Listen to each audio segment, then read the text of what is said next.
পড়ালেখা শেষ করে একটা কোম্পানিতে চাকরির ইন্টারভিউ দিছি। চাকরি হবে বলে মনে হয় না, কারণ বর্তমানে ঘুষ মামা খালুরা না থাকলে কোনো চাকরি পাওয়া যায় না। তারপরও আশায় আছি। ইন্টারভিউ দিয়ে এসে মেসে এসে শুয়ে আছি, কিছুই ভালো লাগছে না। এমন সময় সবচেয়ে কাছের বন্ধু জয়ের ফোন। ঘুম ঘুম চোখে ফোনটা রিসিভ করলাম। কিরে, কই তুই? কেন, কি হয়েছে? কিছু না। আমরা যেখানে প্রতিদিন বসে আড্ডা দিই সেখানে চলে আয়। আচ্ছা, তুই একটু অপেক্ষা কর, আমি আসছি। তারপর ফ্রেশ হয়ে রওনা দিলাম। যেতে যেতে বরং আপনাদের আমার পরিচয়টা দিয়ে দিয়া যাক। আমি হলাম অভ্র। দুনিয়াতে আপন বলতে কেউ নেই। আর যার সাথে ফোনে কথা বলছিলাম সে হলো আমার কলেজ জীবনের বন্ধু জয়। এখন আপন বলতে সেই আমার কাছের লোক। আপনাদের সাথে কথা বলতে বলতে আমার গন্তব্যে পৌঁছে গেলাম। কিরে, এত জরুরি তলব কি হয়েছে? তেমন কিছু না। তা তো চাকরির ইন্টারভিউর কি খবর? চাকরিটা কি হবে? তুই তো জানিস বর্তমান এত সহজে চাকরি পাওয়া যায় না। তারপরও তারা বলছে 2 দিন পর জানাবে। আরে তুই কোনো টেনশন করিস না, দেখিস চাকরিটা ঠিক হয়ে যাবে। হুম, তাই যেন হয়। তারপর জয়ের সাথে আড্ডা দিয়ে রাতে ম্যাচে ফিরলাম। 2 দিন পর দুপুরবেলায় ম্যাচে শুয়ে আছি, এমন সময় ম্যাচের কেয়ারটেকার এসে একটা চিঠি দিয়ে গেল। চিঠিটা খুলতেই দেখলাম 2 দিন আগে যেই কোম্পানিতে চাকরির ইন্টারভিউ দিছিলাম চিঠিটা সেখান থেকে এসেছে। চিঠিটা পড়ে দেখলাম চাকরিটা হয়ে গেছে। আমি এটা দেখে সাথে সাথে জয়কে ফোন দিলাম। হ্যালো জয়, কোথায় তুই? কেন, কি হয়েছে? আরে ভাই, ফোনে বলা যাবে না, তুই তাড়াতাড়ি দেখা কর। আচ্ছা, আমি এখনই আসছি। তারপর জয় আসলো। এবার বল, কি এমন কথা যা ফোনে বললি না? আরে দোস্ত, তুই তো জানিস যে 2 দিন আগে আমি একটা চাকরির ইন্টারভিউ দিছিলাম। হ্যাঁ, তো কি হয়েছে? আজ সেই কোম্পানি থেকে চিঠি আসছে। তা চিঠিতে কি লেখা আছে? দোস্ত, চাকরিটা হয়ে গেছে। বলিস কি রে? তাড়াতাড়ি ট্রিট দে। আরে বোকা, শুধু কি ট্রিট? চল, আজ আমার পক্ষ থেকে তোকে ডিনার করাবো। তারপর ডিনার শেষে তাড়াতাড়ি চলে আসি, কারণ কাল সকালে আবার জীবনের নতুন একটা ধাপ শুরু হতে চলছে। মানে আমার চাকরি জীবনের শুরু। সকালে ঘুম থেকে উঠে তাড়াতাড়ি অফিসের জন্য তৈরি হয়ে রওনা দিলাম, যাতে প্রথম দিন যে করেই হোক দেরি না হয়। অফিসের লিফটে প্রবেশ করার সময় কিছু একটার সাথে ধাক্কা খেলাম, কিন্তু কিসের সাথে যে ধাক্কা খেলাম তা খেয়াল করি না। পরে এক টিমে বলে উঠল, এই যে মিস্টার, চোখে দেখেন না? জি, আমি না হয় চোখে দেখি না, ঠিক আছে। তা আপনার চোখ কি বাসায় রেখে আসছেন? কি বললেন আপনি? কেন, চোখের সাথে সাথে কি কানেও সমস্যা নাকি যে শুনতে পাননি? আপনার সাহস তো কম না, যাতা বলে যাচ্ছেন। যাতা কোথায় বললাম? ধুর, যত সব ফালতু। কথাটা বলে চলে গেল। আমিও লিফট থেকে নামতে যাব, তখনই এক ছেলে ডাক দিয়ে বলল, কি ভাই, নতুন মনে হচ্ছে? হ্যাঁ। ভাইয়ের ভাগ্যটা মনে হয় ভালো না। কেন ভাই, এমন করে বলছেন কেন? আপনি যে মেয়েটার সাথে এতক্ষণ কথা কাটাকাটি করলেন, আপনি জানেন সে কে? কেন, কে সে?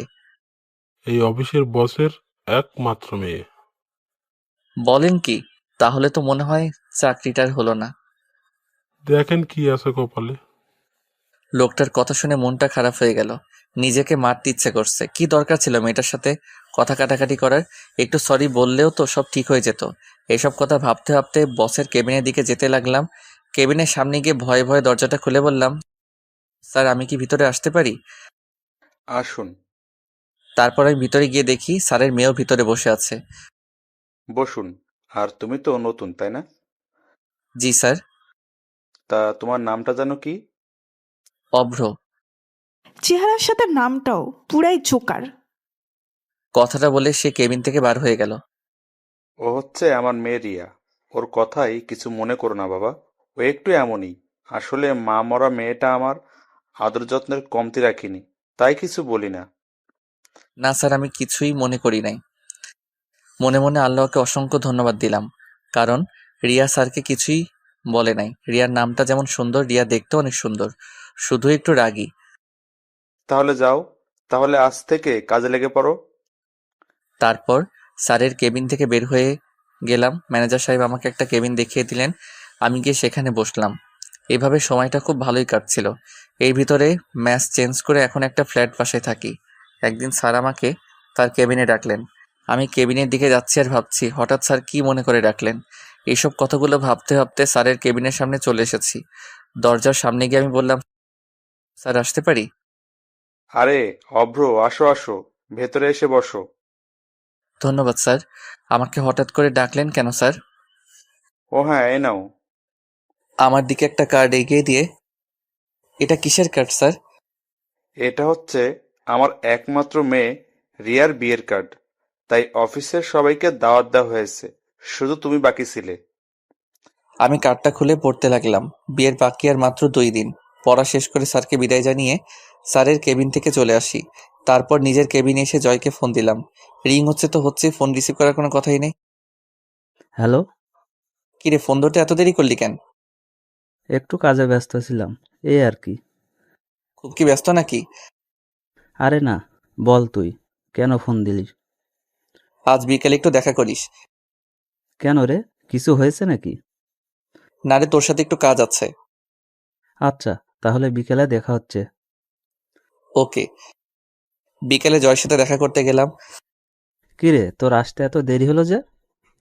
আর বলিস না, রাস্তায় যে জ্যাম, তারপর আবার অফিস থেকে বের হতে একটু দেরি হয়ে গেছে। ও আচ্ছা, তাহলে বল, তোর খবর কি? নতুন বাসায় যাওয়ার পর তো তোর সাথে দেখাই হয় না। এই তো চলছে কোনো রকম। ও শোন, তোকে যে জন্য ডেকেছি, বল শুনি। তোকে আমার সাথে এক জায়গায় যেতে হবে, তুই কিন্তু না বলতে পারবি না। তা না হয় যাওয়া যাবে, কিন্তু যাবিটা কোথায়? একটা বিয়েতে। কি, তুই আমাকে না জানিয়ে বিয়ে করছিস? আরে কি বলিস এসব? তোকে ছাড়া আমি এসব করব তুই ভাবলি কি করে? তাহলে কার বিয়েতে যাওয়ার কথা বলছিস? আরে স্যারের মেয়ের বিয়ে, তাই স্যার অফিসের সবাইকে দাওয়াত করছে। তা বিয়েটা কবে শুনি? এই তো 2 দিন পর। বুঝলাম। তা বিয়েতে কি উপহার দিবি, কিছু কি ভাবছিস? আরে সেই জন্যই তো তোকে আজ ডাকছি, না হলে তোকে বিয়ের দিন বলতাম। আচ্ছা, আমি ভেবে দেখি কি দেয়া যায়, আর তুইও ভাব কেমন। আচ্ছা, আজ তাহলে যাওয়া যাক। দেখতে দেখতে বিয়ের দিন চলে এলো। আমি আর জয় যথারীতিভাবে একটা ছোট উপহার নিয়ে বিয়ে বাড়িতে উপস্থিত হলাম। বাড়িটা অনেক সুন্দর করে সাজানো হয়েছে, কিন্তু আমরা যখন বাড়ির ভিতরে প্রবেশ করলাম তখন অনেকটা অবাক হলাম। আরে ভাই, অবাক না হয় কি কোনো উপায় আছে? একে তো বিয়ে বাড়ি, তারপরও চারপাশ কেমন নীরব হয়ে আছে। কিরে শালা, ভুল করে কোন বাড়িতে এসে পড়লাম নাকি? আমারও তো তাই মনে হচ্ছে। দাঁড়া, ঠিকানাটা আরেকবার ভালো করে দেখে নি। হুম, তাই দেখ তাড়াতাড়ি। না রে ভাই, ঠিকানা তো ঠিকই আছে। তাহলে মানুষজন সব কোথায়? চল একটু ভেতরে গিয়ে দেখি। তারপর আমরা দুইজনে আরেকটু ভিতরে যেতেই কিছু মানুষ দেখতে পেলাম। সবাই যেন নীরব হয়ে আছে, কারো মুখে কোনো কথা নাই। আমি আমার একজন কলিগকে জিজ্ঞাসা করলাম, কি হয়েছে ভাই, সবাই এমন নীরব কেন? কি আর হবে, স্যারের মেয়ে যার সাথে বিয়ে হওয়ার কথা ছিল তারা নাকি এখন আর আসবে না। আসবে না মানে? তারা এমনটা কি করে করতে পারে?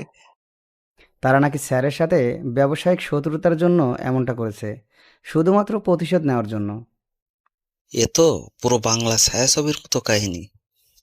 কি বলিস তুই এসব? আমি আমার কলিগকে জিজ্ঞেস করলাম, স্যারকে কোথাও দেখছি না যে, কোথায় সে? এইসব কথা শোনার পর সে অসুস্থ হয়ে পড়েছে, তাই তাকে হাসপাতালে নিয়ে যাওয়া হয়েছে। কোন হাসপাতালে? তারপর তার কাছ থেকে হাসপাতালের ঠিকানাটা নিয়ে হাসপাতালে গেলাম। সেখানে পৌঁছে দেখি রিয়া ম্যাডাম বাইরে বসে কান্না করছে। বধূ সাজে তাকে দেখতে একদম লাল পরীর মতো লাগছিল। আমি তার কাছে গিয়ে জিজ্ঞেস করলাম, স্যার এখন কেমন আছে? একটা রুমের ভেতর থেকে একজন ডাক্তার বাইরে এসে বলে, আপনাদের মধ্যে অভ্রকে? জি আমি। কেন, কি হয়েছে? আপনাকে উনি ডাকছে। স্যারকে উদ্দেশ্য করে কথাটা বললেন। আমি আর কিছু না ভেবে আমি আর জয় দুইজনে একসাথে স্যারকে যেখানে রাখা হয়েছে সেখানে গেলাম। স্যার আমাকে দেখে বললেন, বাবা অভ্র, তোমার সাথে আমার কিছু কথা ছিল। হ্যাঁ স্যার বলুন। অভ্র, এতক্ষণে তো সব ঘটনাই শুনতে পারছো। তা বাবা, তুমি আমার একটা কথা রাখবে? স্যার কি কথা, আপনি আমায় বলুন, আমি অবশ্যই আপনার কথা রাখার চেষ্টা করব। আসলে তোমাকে যে কথাটা কিভাবে বলি ঠিক বুঝে উঠতে পারছি না। কথাটা তুমি কিভাবে নিবে তা আমি জানি না। তবে স্যার আপনি বলুন। অভ্র, তোমার যদি কোনো সমস্যা না থাকে তুমি তাহলে আমার মেয়েকে বিয়ে করো। অফিসের বস হিসেবে না, একজন বাবা হিসেবে তোমাকে আমি এই কথাটা বলছি। কোনো কথাই বের হচ্ছে না। আসলে স্যারের কথা শুনে আমি কি উত্তর দিব তা আমি বুঝতে পারছি না। স্যার আমার চুপ করে থাকতে দেখে আবারও বললেন, বাবা, এভাবে চুপ করে থেকো না, তুমি একটু ওকে বোঝাও। জয়কে উদ্দেশ্য করে বলল কথাটা। জয় আমাকে একপাশে গিয়ে বলল, দেখ ভাই, তুই তো স্যারের কথাটা মেনে নে। সে এত করে রিকোয়েস্ট করছে, তুই আর না করিস না। আর বিয়ে আজ না হয় কাল তো করতেই হবে, তাই না? তুই তো আমার কোনো কথাই অমান্য করিস না, তাই এই কথাটাও রাখ। কি রে, এত কি ভাবছিস? হ্যাঁ বলে দে। আমি তোমাকে হাত জোর করছি বাবা, তুমি আমাকে ফিরিয়ে দিও না, প্লিজ। এ কি করছেন স্যার? আপনি আমার গুরুজন, আপনার কথায় আমি রাজি, কিন্তু কিন্তু কি? রিয়া ম্যাডাম কি রাজি হবে? ও, তুমি চিন্তা করো না, আমার কথা ও কখনো অমান্য করবে না। তারপর স্যার রিয়া ম্যাডামকে ভেতরে ডাকলেন। রিয়া ম্যাডাম তার চোখ মুছতে মুছতে ভেতরে আসলেন। তারপর স্যার তাকে বললেন, রিয়ামা, আমার একটা কথা রাখবি? কি কথা বাবা, বলো। তোমার সব কথাই আমি রাখবো। মারে, তুই অভ্রকে বিয়ে কর। দেখ মা, আমার মান সম্মান এখন সব তোর উপর, তুই আর না করিস না, তুই রাজি হয়ে যা। বাবা, তুমি যা ভালো বুঝো তাই করো তাহলে। তোমায় বলেছি না, আমার মেয়ে কখনো আমার কথার অবাধ্য হবে না। তাহলে আজই তোমাদের বিয়ে হবে। যা আপনি ভালো মনে করবেন। তাহলে আমি একটু আসি, তোরা একটু অপেক্ষা কর। তুই আবার কোথায় যাবি এখন? বারে, তোর বিয়ে, তোর ভাবিকে একটু জানাতে হবে না? এই কথা বলে বাইরে চলে গেল জয়। চলো তাহলে বাসায় যাওয়া যাক। আমাদের দুইজনের উদ্দেশ্য করে বলল কথাটা। কিন্তু তোমার শরীর তো ভালো নেই। না রে মা, তোর বিয়ে হলে আমার শরীর এমনিতে ঠিক হয়ে যাবে। তারপর স্যার আর আমরা সবাই মিলে স্যারের বাসায় গেলাম। আরে বুঝতে পারছেন না কেন যাচ্ছি? আরে ভাই, আজ যে আমার বিয়ে। অবশেষে আমাদের বিয়েটা খুব ভালোভাবে হয়ে গেল। এখন আমি বাসর ঘরে বাইরে জয়ের সাথে দাঁড়িয়ে আছি। জয় আমাকে জোর করে বাসর ঘরে ঢুকিয়ে দিল। আমি ঘরে প্রবেশ করে দেখি রিয়া ম্যাডাম বিছানায় বসে আছে। আমি আস্তে করে দরজাটা লাগিয়ে ঘুরে দেখি রিয়া ম্যাডাম আমার সামনে দাঁড়িয়ে আছে। আমি তাকে আমার সামনে দেখে কিছুটা ঘাবড়ে যাই। আমি ভাবছিলাম সে হয়তোবা আমাকে সালাম করার জন্য খাট থেকে নেমে আসছে, কিন্তু আমার ধারণাকে ভুল প্রমাণ করে সে আমাকে যা বলল তা শোনার জন্য আমি মোটেও প্রস্তুত ছিলাম না। এই যে, আপনি আমাকে বিয়ে করলেন কেন?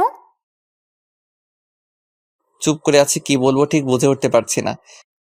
কি হলো, চুপ করে আছেন কেন? না মানে আপনার বাবা বলেছে তাই। বাবা বলল আর আপনি রাজি হয়ে গেলেন? কেন, আপনি কি এই বিয়েতে খুশি নন? না। তাহলে আপনি বিয়ের জন্য হ্যাঁ বললেন কেন? ওটা তো বাবার মান সম্মানের কথা ভেবে রাজি হয়েছি। আপনি কি করে ভাবলেন যে আমাদের অফিসের একজন সাধারণ কর্মচারীকে আমার স্বামী হিসেবে মানতে পারবো?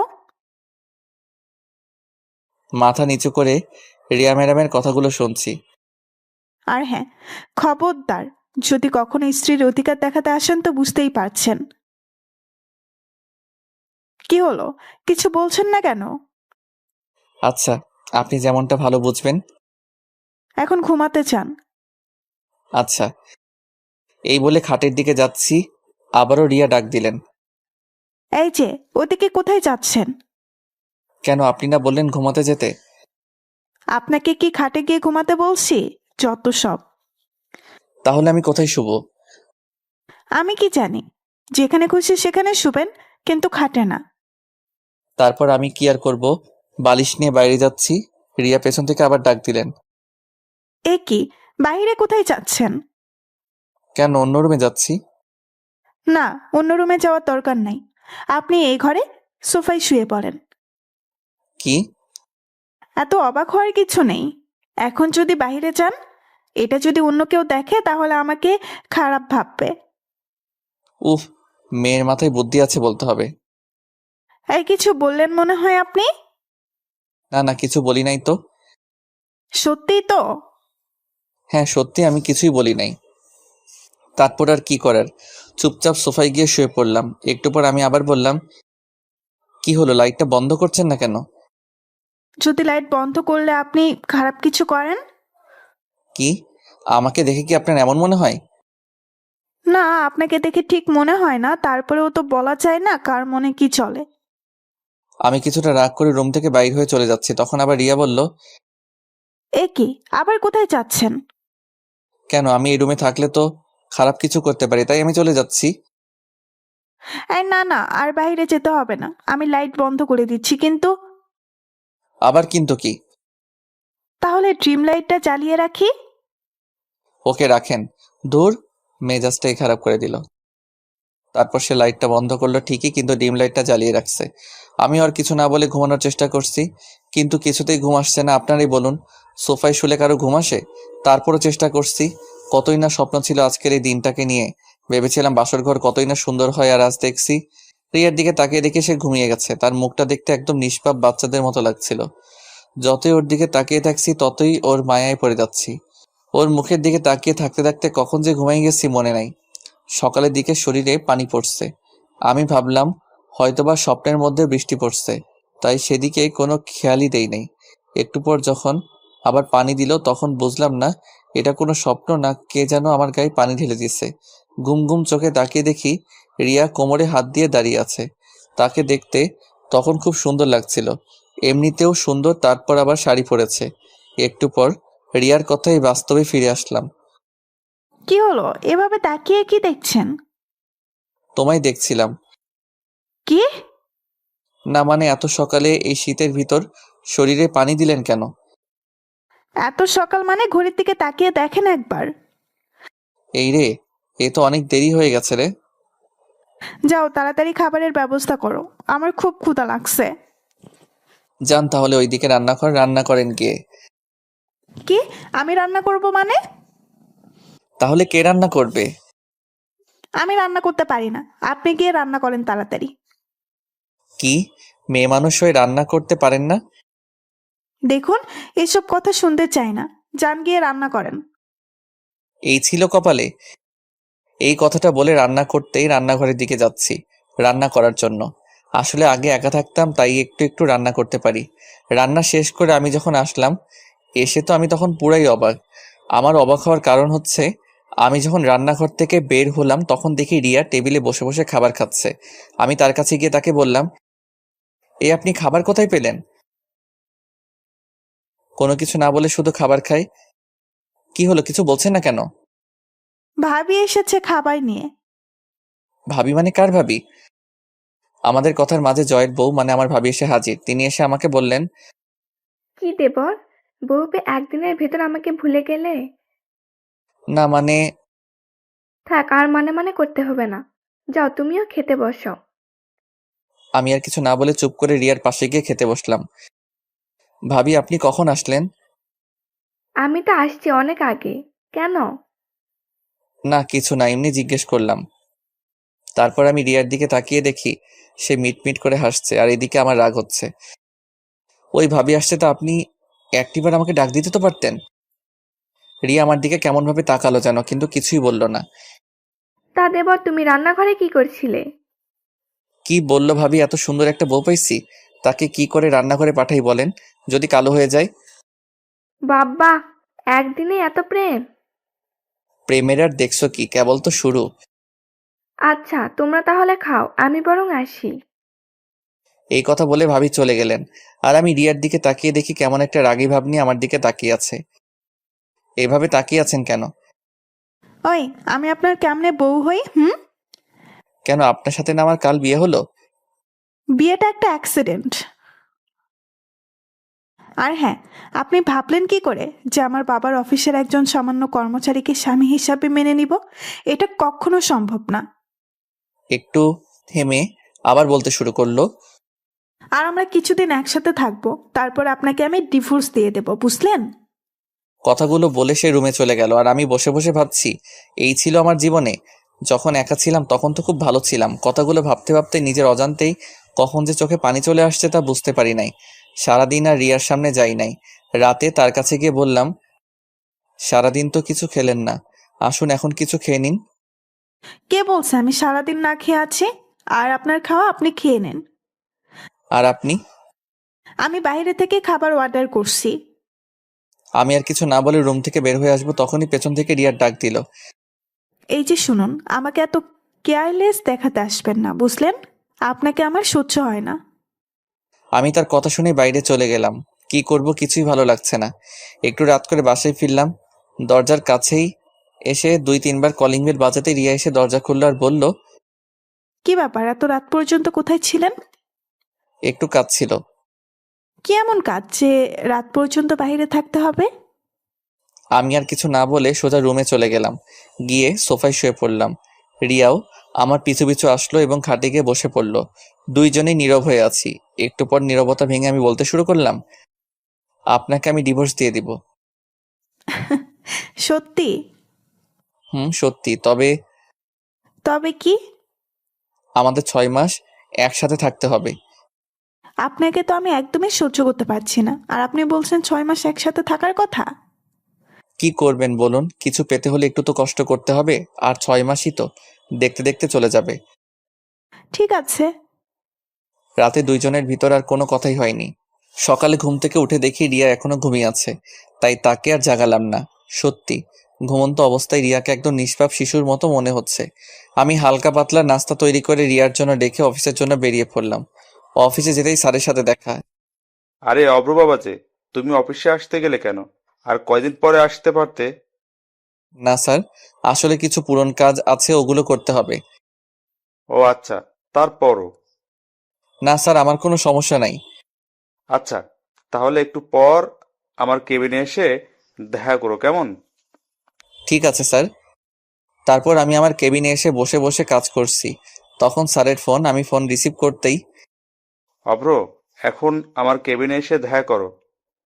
এই কথাটা বলেই ফোনটা কেটে দিল। তারপর আমি স্যারের কেবিনে গেলাম।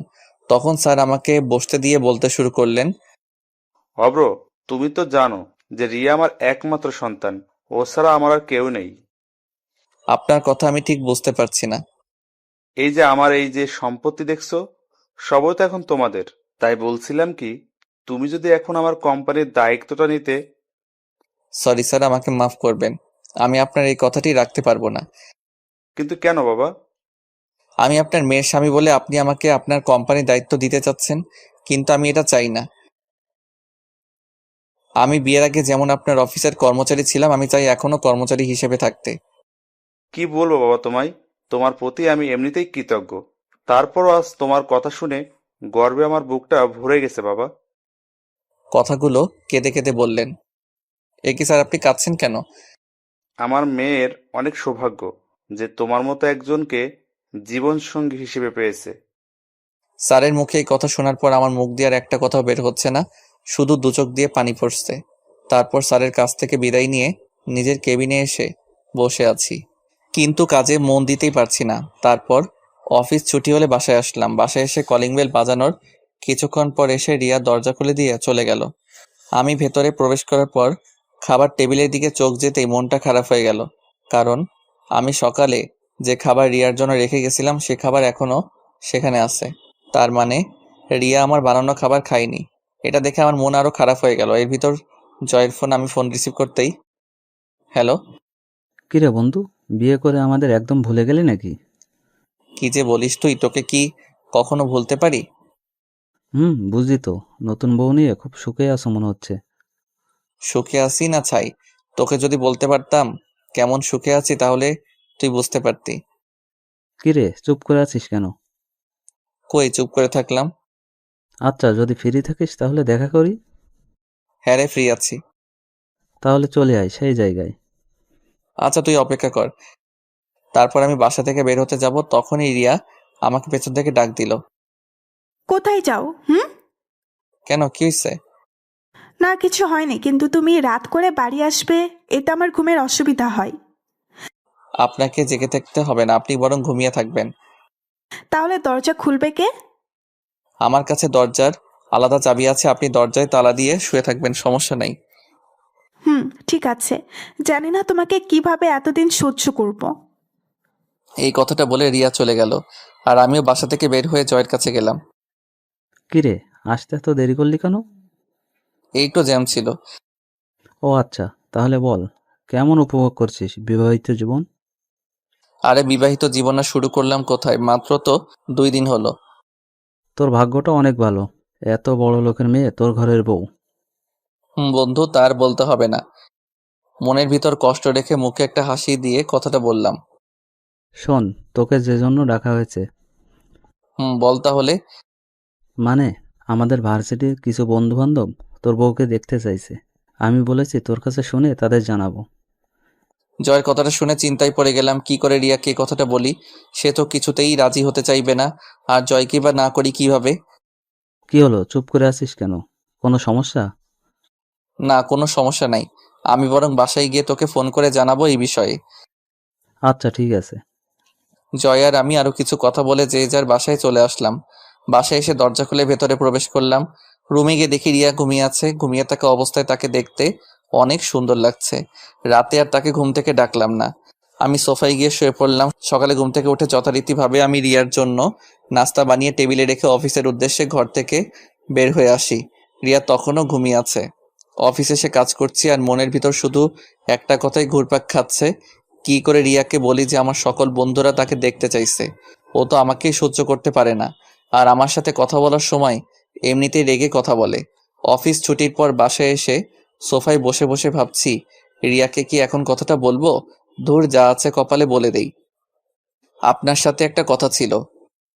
রিয়া টিভি দেখছিল। আমার কথা শুনে আমার দিকে মুখ ঘুরিয়ে বলল, আপনাকে তো আমার ভালোই লাগে না, আর কথা আর কি শুনবো। তারপরেও বলুন, কি বলতে চান? না মানে আমার কিছু বন্ধুরা আপনাকে দেখতে চেয়েছে। কেন আমাকে দেখতে চেয়েছেন কেন? আপনি আমার বউ না, তাই দেখতে চাইছে। ওই, আমি আপনার বউ হই? হ্যাঁ, আপনাকে বলছি আমি আপনাকে স্বামী হিসেবে মানি না, তাহলে আমি আপনার বউ হই কি করে? যত দ্রুত সম্ভব আমাকে ডিভোর্স দিয়ে দিবেন, বুঝলেন? আমি আর কিছু বললাম না। রিয়ার কথাগুলো শুনে নিজের অজান্তেই চোখ দিয়ে এক ফোঁটা পানি চলে এলো। আমি রিয়ার সামনে থেকে চলে গেলাম। বারান্দায় দাঁড়িয়ে আকাশের দিকে তাকিয়ে ভাবছি, কি পাপ করেছিলাম যে যার জন্য আমাকে এত কষ্ট পেতে হচ্ছে। সকালে একটু তাড়াতাড়ি করে অফিসে চলে গেলাম। অফিসের কাজের ফাঁকে পকেটে হাত দিয়ে দেখি মোবাইলে টাকা নেই। মনে হয় সকালে তাড়াতাড়ি বাসা থেকে বের হওয়ার সময় মোবাইলটা ভুল করে বাসায় রেখে আসছি। এর মধ্যে স্যারের কেবিন থেকে ডাক আসলো, তাই স্যারের কাছে গেলাম। কেবিনে প্রবেশ করে দেখি একটি মেয়ে বসে আছে। আমি ভেতরে যেতে স্যার আমাকে বললেন, অভ্র, এনার সাথে পরিচিত হও। ইনি হলেন তোমার নতুন অ্যাসিস্ট্যান্ট মেঘা। মেঘা আমার দিকে হাসি মুখে হাতটা বাড়িয়ে দিয়ে বললেন, হ্যালো স্যার। হ্যালো। অভ্র, তুমি তাহলে মেঘাকে তার কাজ বুঝিয়ে দাও, কেমন? ঠিক আছে স্যার। তাহলে মিস মেঘা, তুমি অভ্রের সাথে যাও, সে তোমাকে তোমার কাজ বুঝিয়ে দেবে। Okay sir. তারপর আমি স্যারের কাছ থেকে বিদায় নিয়ে আমার কেবিনে চলে আসলাম, আর আমার পেছনে পেছনে মেঘাও আসলো। তারপর মেঘা আমাকে বলল, স্যার বলুন আমাকে কি করতে হবে? আপনার প্রথম কাজ হলো আমাকে স্যার বলা বাদ দিতে হবে। তাহলে আপনাকে কি বলে ডাকবো? আপনি আমাকে প্রয়োজন হলে নাম ধরে ডাকবেন, তবু স্যার বলবে না, আমার ভালো লাগে না। ডাকতে পারি, কিন্তু একটা শর্তে। কি শর্ত? আপনিও আমাকে আমার নাম ধরে ডাকবেন, আর আমাকে আপনি করে বলতে পারবেন না। আচ্ছা ঠিক আছে, এখন কাজের কথায় আসা যাক। ঠিক আছে। ওই যে কেবিনটা দেখছেন, ওটা এখন থেকে আপনার কেবিন। বাহ, ভালো তো। আপনার পাশে থাকা যাবে। কি বললেন? না, কিছু না। তাহলে এখন আপনি আপনার কাজে যান। আবার আপনি করে বলছেন? আচ্ছা সরি, কেমন? যাও, তুমি তোমার কাজে যাও। এবার হয়েছে? হ্যাঁ। তারপর আমি আমার কাজ করতে লাগলাম। অফিস ছুটি হলে আমি রিক্সার জন্য বাইরে দাঁড়িয়ে আছি। তখনই মেঘা এসে বলল, কি ব্যাপার, তুমি এখনো এখানে দাঁড়িয়ে কেন? রিক্সার জন্য দাঁড়িয়ে আছি। ও আচ্ছা, তা তোমার বাসা কোথায়? কেন? না মানে, যদি কিছু মনে না করো, আমি তোমাকে তোমার বাসায় পৌঁছে দিতে পারি। আরে তুমি যাও, আমি ঠিকই রিক্সা পেয়ে যাব। আরে আসো তো। অনেকটা জোর করে আমাকে তার সাথে রিক্সায় তুলে নিল। আমিও রিক্সায় উঠে তার থেকে একটু দূরে বসার চেষ্টা করছি, যেন তার শরীরের সাথে টাচ না লাগে। আমার এই কাজ দেখে মেঘা বলল, আপনার কি কোনো সমস্যা আছে? কই না তো। তাহলে এত দূরে সরে বসে আছেন কেন? না ঠিক আছে, আমার কোনো সমস্যা হচ্ছে না। কিন্তু আমার সমস্যা হচ্ছে। কি সমস্যা? তুমি যেখানে বসে আছো, যদি একটু ঝাঁকি লাগে তুমি তো পড়ে যাবে। তখন তো রাস্তার মানুষ ভাববে আমি তোমাকে ধাক্কা দিয়ে ফেলে দিছি। কি হলো, আমার দিকে এগিয়ে বসুন। তারপর আর কি করার, বাধ্য হয়ে তার দিকে এগিয়ে বসা লাগলো। এই মামা, রিক্সা থামাও। কেন রিক্সা থামাতে বলছো? কারণ আমার বাসার কাছে চলে আসছি। ও আচ্ছা, তাহলে বাই, কাল আবার দেখা হবে। এই কথা বলে মেঘা চলে গেল। আর আমি বাসার দিকে যাচ্ছি। বাসায় গিয়ে আমি যা দেখলাম তা দেখে তো আমি পুরাই অবাক। আপনারা হয়তোবা ভাবছেন আমি অবাক হলাম কেন। তাহলে শুনুন, আপনাদের বলি। আমি বাসার ভিতর প্রবেশ করতে দেখে আমার সকল বন্ধুরা আমার বাসায় আসছে। এর মধ্যে জয় এসে বলে, কিরে, কেমন সারপ্রাইজ দিলাম? তোরা কখন আসলি? আমরা আসছি তো অনেক আগে। আমি মনে মনে ভাবছি, না জানি রিয়া কি করে। ও তো মনে হয় অনেক রেগে আছে। এখন এদের সামনে ওকে ম্যানেজ করি কিভাবে? আরে সকালে যখন ফোন দিলাম তখন তোর ফোন ভাবি রিসিভ করে। তারপর এইটুকু বলে থেমে যাই। আর আমি বাকি কথাটুকু শোনার জন্য আগ্রহ নিয়ে জিজ্ঞাসা করলাম, তারপর কি বল? আবার থামলি কেন? তারপর ভাবিকে সব খুলে বললাম যে আমাদের বন্ধুরা তাকে দেখতে চায়। আর ভাবিও আমাকে বলল চলে আসতে, তাই সবাইকে নিয়ে চলে আসলাম। জয়ের কথা শুনে আমি আমার কানকে বিশ্বাস করতে পারছি না যে রিয়া ওকে এই কথাগুলো বলেছে। একটু পর দেখলাম নাস্তা হাতে রিয়া আর ভাবি আসছে। রিয়াকে দেখে তো আমি অবাক, কারণ রিয়া আজ শাড়ি পরেছে। এতে তাকে আরো সুন্দর দেখা যাচ্ছে। আমি রিয়ার দিকে তাকিয়ে আছি, এমন সময় রিয়ার চোখে চোখ পড়তে সে আমার দিকে রাগীভাবে তাকালো। আর আমি তখন মাথা নিচু করে নিলাম। বন্ধুরা সবাই চলে যাওয়ার পর আমি রিয়ার কাছে গিয়ে যেই ওকে বললাম, রিয়া, তোমাকে অসংখ্য ধন্যবাদ। হয়েছে, আর ধন্যবাদ দিতে হবে না, আমি সব বুঝতে পারছি। এগুলো সব আপনারই প্ল্যান। আমার প্ল্যান মানে? কি মনে করো তুমি আমি কিছু বুঝি না? বারে, আমি আবার কি করলাম বলবে তো? তুমি তো আজ ইচ্ছে করে মোবাইলটা বাসায় রেখে গেছো যাতে তোমার বন্ধু আমাকে ফোন দিয়ে এসব বলে, আর আমি রাজি হয়ে যাই। আর তুমি ভালো করেই জানতে আমি তোমাকে না বলতে পারবো না। বিশ্বাস করো, এসব কিছুই আমি জানি না। আর আমি সত্যি বলছি, মোবাইলটা আমি ভুল করে রেখে গেছিলাম। হয়েছে, আমার সামনে আর ভালো সাজা লাগবে না, যত সব। কথাটা বলে রুমে চলে গেল। এইভাবেই দিনকাল চলছিল আমাদের। এতদিন হয়ে গেছে কিন্তু এখনো আমার প্রতি তার কোনো ভালোবাসা বা ভালো ব্যবহারও করি নাই। কিন্তু আমি আস্তে আস্তে রিয়াকে ভালোবেসে ফেলছি। একদিন শুক্রবারে অফিস বন্ধ, তাই সকালে শুয়ে আছি। একটু পর বুঝতে পারলাম কে যেন আমাকে ডাকছে। আমি চোখ খুলে দেখি রিয়া আমাকে ডাকছে। আমি এটা দেখে আবার চোখ বন্ধ করে নিলাম। আমার কাছে মনে হচ্ছে আমি স্বপ্ন দেখছি, কারণ রিয়া আমার সাথে ঠিক মতো কথাই বলে না। আজ এত ভালোবেসে ডাকছে। এসব কথা চোখ বন্ধ করে ভাবছি, কিন্তু একটু পর আমার শরীরে পানি ঢেলে দিল আর আমি সাথে সাথে লাফ দিয়ে উঠলাম। আমার এভাবে লাফ দিয়ে ওঠা দেখে রিয়া হেসে দিল। আমি অপলক দৃষ্টিতে তার হাসি মাখা মুখটার দিকে তাকিয়ে আছি। এই যে মিস্টার, শুক্রবার বলে ঘুমিয়ে থাকলে চলবে? যাও এখনই ফ্রেশ হয়ে এসো, আমি নাস্তা তৈরি করছি। ওর কথাগুলো যেন আমার বিশ্বাসই হচ্ছে না। কি হলো, এভাবে তাকিয়ে কি দেখছো? মনে হয় আমাকে আজই প্রথম দেখছো। উফ, যাও তো, খুব ক্ষুধা লাগছে, তাড়াতাড়ি ফ্রেশ হয়ে আসো। আমার দিকে তোয়ালেটা দিয়ে কথাটা বলে সে রান্নাঘরে চলে গেল। আমি ভাবছি, আজ রিয়ার আবার কি হলো, নাকি আমি কোনো স্বপ্ন দেখছি? না, এটা তো কোনো স্বপ্ন না। যা ঘটছে সবই তো আমার সাথে ঘটছে। আমার তো বিশ্বাসই হচ্ছে না। তারপর আমি ফ্রেশ হয়ে বাইরে আসতে দেখি রিয়ার বাবা, মানে আমার স্যার, সোফায় বসে আছে। এবার আমি সবকিছু বুঝতে পারছি, কেন রিয়া আমার সাথে আজ কেন এত ভালো ব্যবহার করছে। তারপর সবাই বসে একসাথে নাস্তা করছি।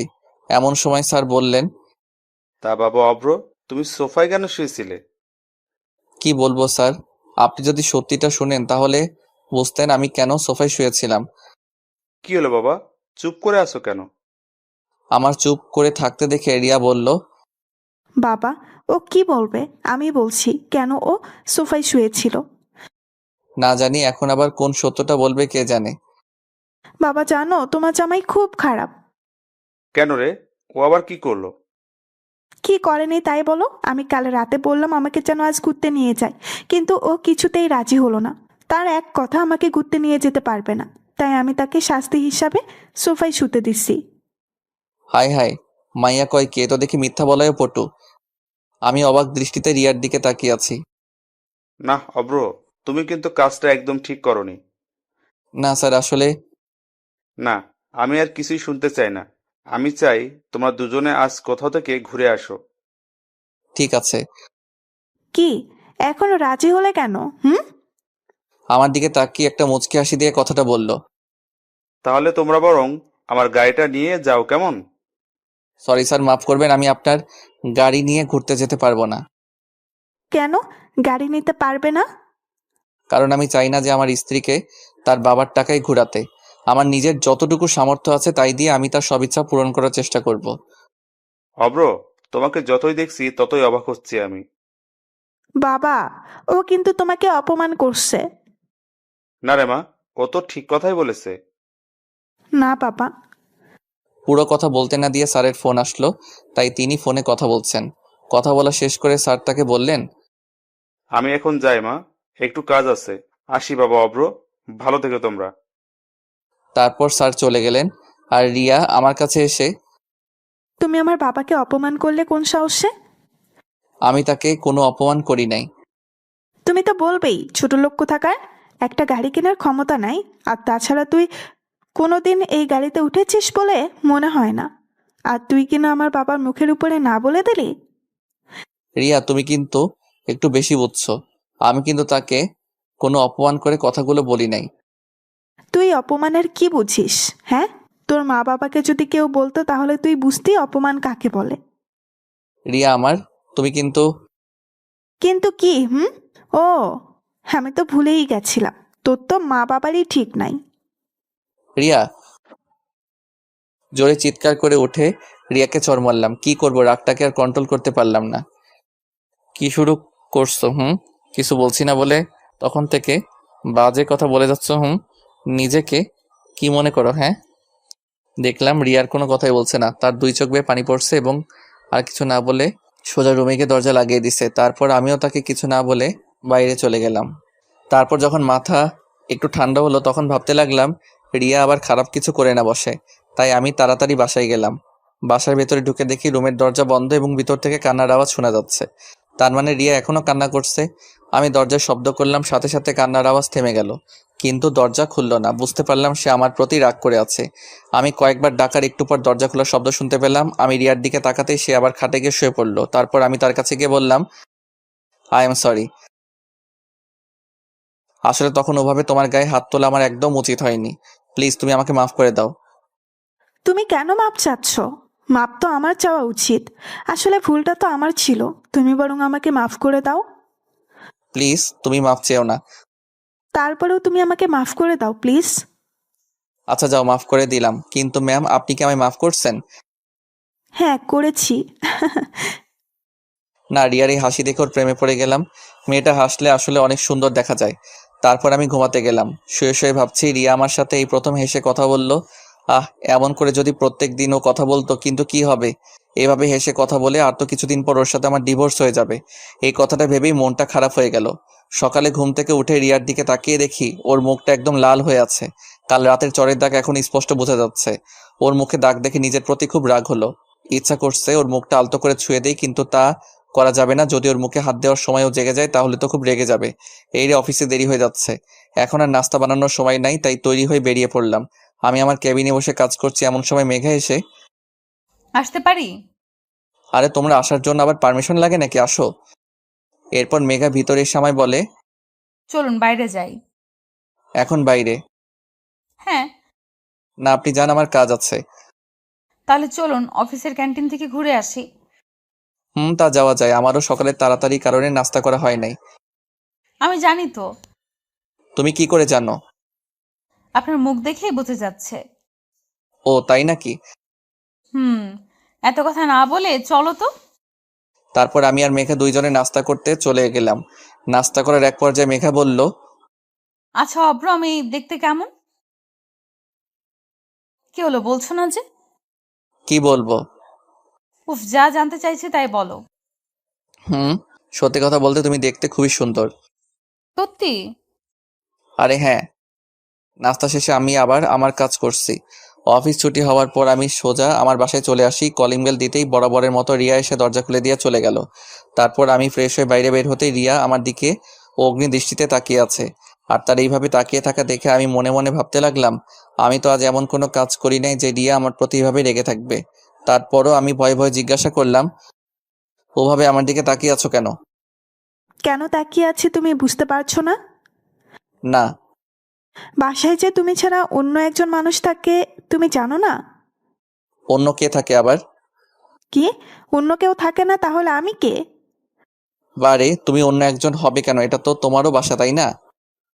তুমি তো আমাকে অন্য একজন মনে করো, আমি যে এই বাসাতে থাকি সেটাও তুমি ভুলে গেছো? কি বলছো এসব তুমি? ঠিকই তো বলছি। তাহলে তুমি আমার জন্য সকালের নাস্তা দিয়ে যাওনি কেন? তুমি জানো না আমি রান্না করতে পারি না? তুমি তো বাইরে থেকে খাবার নিয়ে আসো, তাই আমি। তাহলে এর আগে যে নাস্তা বানিয়ে রেখে যেতে, সেগুলো কার জন্য রেখে যেতে? চুপ করে দাঁড়িয়ে না থেকে খাবারের ব্যবস্থা করো। সকাল থেকে কিছুই খাই নাই, আমার খুব ক্ষুধা লাগছে। কি বলো তুমি এসব? সকাল থেকে কেন না খেয়ে আছো? তোমার প্রতি রাগ করে, তাই ভাবলাম যতক্ষণ না তুমি রান্না না করছো ততক্ষণ পর্যন্ত আমি কিচ্ছু খাবো না। আমার প্রতি কেন রাগ করে না খেয়ে থাকবে? না, তোমাকে বুঝতে হবে না। কেন কেন? যাও, তোমাকে আমার জন্য রান্না করতে হবে না, খাবো না আমি। এই কথা বলে আবার রাগ করে রুমে চলে গেল। হঠাৎ রিয়ার কি হলো যে আমার সাথে এত ভালো ব্যবহার করছে? মনে হয় ও ভেবেছে আর তো মাত্র কটা দিন আছে আমার সাথে থাকবে, তাই হয়তো আমার প্রতি দয়া দেখাচ্ছে। না, এসব আমি কি ভাবছি আবোল তাবোল। যাই এখন রান্নাঘরে গিয়ে রিয়ার ফেভারিট কিছু রান্না করে নিয়ে আসি। এই যে আমি তো রিয়ার কি কি পছন্দ তাই জানি না, এখন কি করি? অনেক ভাবার পর একটা বুদ্ধি মাথায় এলো। দেখি কাজে লাগিয়ে দিলাম ফোন স্যারকে, মানে রিয়ার বাবাকে। আরে অভ্র বাবা যে, কেমন আছো? জি স্যার, ভালো আছি। আপনি কেমন আছেন? আমিও ভালো আছি। আর শোনো, কথায় কথায় এত সার সার করো কেন? আমি তোমার অফিসের বস, কিন্তু এখন তো তুমি অফিসে নাই যে স্যার স্যার বলবে। তাই এখন থেকে বাবা বলে রাখবে, কেমন? Okay sir. আবার স্যার? সরি বাবা। এখন ঠিক আছে। তা জামাই, কি করতে রাতে ফোন দিলে? না মানে আপনার মেয়ে কি কি খেতে ভালোবাসে তা যদি একটু বলতেন। কেন, তুমি আবার আমার মেয়ের জন্য রান্না করবে নাকি? এই তো, এই আর কি। আচ্ছা বলছি, শোনো। তারপর স্যারের কাছ থেকে রিয়ার প্রিয় খাবারের নাম জেনে সেটা রান্না করতে লাগলাম। জানি না কতটুকু ভালো হবে। রান্না শেষ করে টেবিলে সবকিছু সাজিয়ে রেখে রিয়াকে ডাকতে গেলাম। রিয়া, রান্না শেষ করে তাড়াতাড়ি খেতে আসো। আমি খাবো না। প্লিজ রাগ করো না, এসো খাবার খেয়ে নাও। বললাম না আমি খাবো না। আর তুমি এখান থেকে যাও তো, বিরক্ত করো না। আচ্ছা ঠিক আছে, তোমাকে আর বিরক্ত করব না। এই কথা বলে যেই অন্যদিকে ঘুরবো তখনই দরজা খুলে রিয়া চলে আসলো। তারপর আমার সাথে কোনো কথা না বলে সোজা খাবার টেবিলে গিয়ে বসে পড়লো। আর আমি তাকে খাবার বেড়ে দিয়ে বললাম, এই নাও তোমার প্রিয় খাবার। ওয়াও, এটা যে আমার প্রিয় তুমি জানলে কি করে? সেটা জেনে কি করবে, তুমি বরং খেয়ে দেখো কেমন হয়েছে। তারপর রিয়া খাবার মুখে দিয়ে আমার দিকে রাগীভাবে তাকালো। এটা দেখে আমি বুঝতে পারলাম খাবার বেশি ভালো হয়নি। এই খাবার তুমি বানিয়েছো? হ্যাঁ। সত্যি বলছো তো? আমি জানি বেশি ভালো হয় নাই। এই কথাটা বলে মাথা নিচু করে আছি, তখনই রিয়া জোরে জোরে হাসি দিয়ে বলে, আরে বোকা, কে বলছে খারাপ হয়েছে? খাবারটা অনেক অনেক ভালো হয়েছে, মনে হচ্ছে পুরো রেস্টুরেন্ট থেকে আনা। সত্যি বলছো? একদম সত্যি বলছি, তুমি নিজেই খেয়ে দেখো। না, তুমি খাও তারপর আমি খাবো। না, তা হবে না, আমরা একসাথে খাবো। তারপর আর কি করার, একসাথে খাওয়া শেষ করে ঘুমাতে গেলাম। ঘুম থেকে উঠে রিয়ার দিকে তাকিয়ে আসি, কেন জানি না ওর দিকে তাকিয়ে থাকতে আমার খুব ভালো লাগছে। তারপর অফিসে চলে আসলাম। আজ একটু কাজ কম, তাই বিকালে ছুটি দিয়ে দিল। অফিস থেকে বের হতে মেঘা এসে বলে, আজ তো তাড়াতাড়ি ছুটি হয়ে গেল, চলুন কোথাও বসে চা বা কফি খাওয়া যাক। এই বিকালে মন্দ হয় না। তারপর আমি আর মেঘা একটা কফি শপে আসলাম। কফি শপে ভিতরে গিয়ে বসতে দেখি আমার সামনে টেবিলে রিয়া আর কিছু মেয়ে, মনে হয় রিয়ার বন্ধু হবে। তারপর মেঘা বলল, তোমার জন্য কি অর্ডার করব? যেটা তোমার ভালো লাগে সেটাই অর্ডার করো। আমি আর চোখে রিয়ার দিকে তাকিয়ে দেখি রিয়া বারবার আমার দিকে তাকাচ্ছে এবং আমার সাথে মেয়েটাকে তাকে দেখার চেষ্টা করছে, কিন্তু পারছে না, কারণ মেঘা মুখোমুখি হয়ে বসেছিল। কফি চলে এলো, আমি আর মেঘা কফি খাচ্ছি আর গল্প করছি। আমি এমনভাবে আছি যে আমি রিয়াকে দেখি নাই। আমি একবার রিয়ার চোখের দিকে তাকিয়ে দেখি সে পুরো রেগে গজগজ করছে। আমাদের কফি খাওয়া শেষ হলে আমরা চলে যাওয়ার জন্য বাইরে এলাম। আমি বুঝতে পারছি আমার পেছন পেছন রিয়াও আসছে। আমি সেটা দেখে মেঘাকে বললাম, মেঘা চলো ওদিকটাই যাই, ওখানে একটা সুন্দর পার্ক আছে। চলো তাহলে।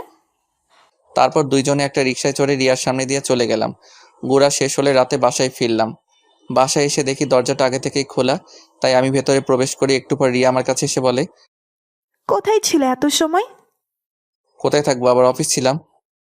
তোমার অফিস তো অনেক আগেই ছুটি হয়ে গেছে, এত সময় কোথায় ছিলে? বন্ধুদের সাথে ছিলাম। ও আচ্ছা, তা মেয়েটা কে শুনি? কোন মেয়ে? এই যে যার সাথে কফি শপে এত হাসাহাসি করে কথা বলছো। তুমি জানলে কিভাবে যে আমি কার সাথে বসেছিলাম? তা আমি দেখেছি তোমাদের দুজনকে।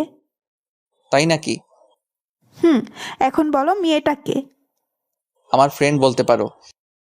তোমার ফ্রেন্ড হলে সেদিন আসলো না যে? এই তো কিছুদিন হলো ওর সাথে পরিচয়টা। ছি, তোমার লজ্জা করে না ঘরে বউ থাকতে তুমি? ওয়েট, বউ মানে কি তোমার কথা বলছো? তার কার কথা বলবো শুনি? তোমার সাথে তো আর কয়েকদিন পর ডিভোর্স হয়ে যাবে, আর তাছাড়া তুমি তো আমাকে দুই চোখে দেখতে পারো না।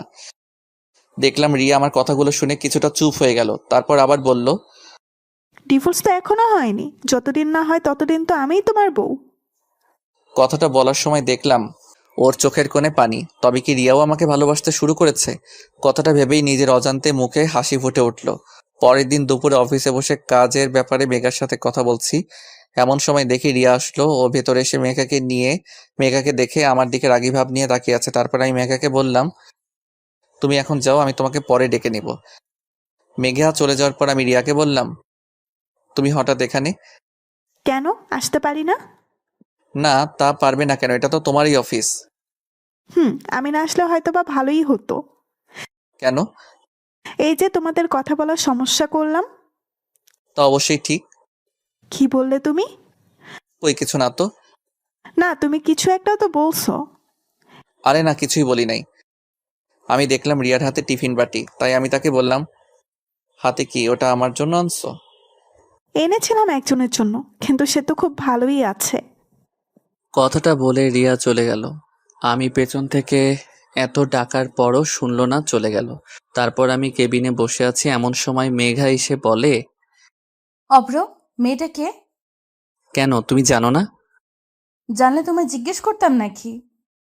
ও হচ্ছে আমাদের অফিসের বসের মেয়ে, আর আমার স্ত্রী।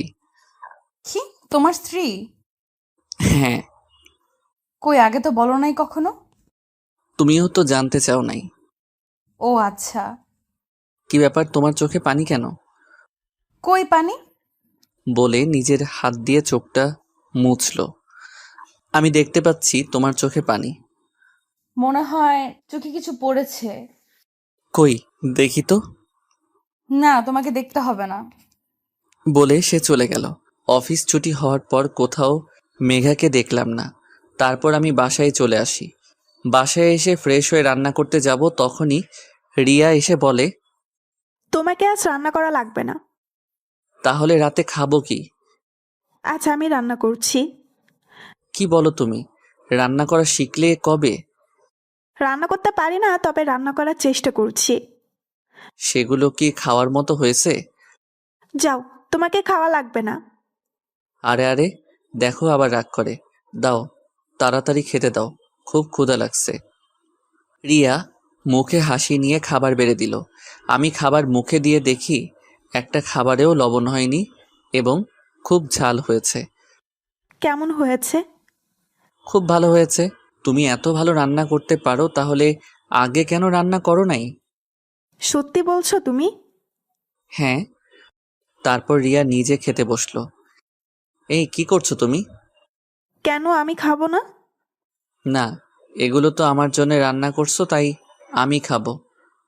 বারে, প্রথমবার রান্না করলাম, খেয়ে দেখতে হবে না কেমন হয়েছে? তারপর আর কি করার, সে খেতে বসলো। খাবার প্রথমে মুখে দিতেই ফেলে দিয়ে পানি পানি বলে চিৎকার করতে লাগলো। আমি তাকে পানি ধরে দিলাম। তারপর সে পানি খেয়ে আমাকে বলল, এত বাজে হয়েছে, তুমি খাচ্ছ কি করে? ছি ছি।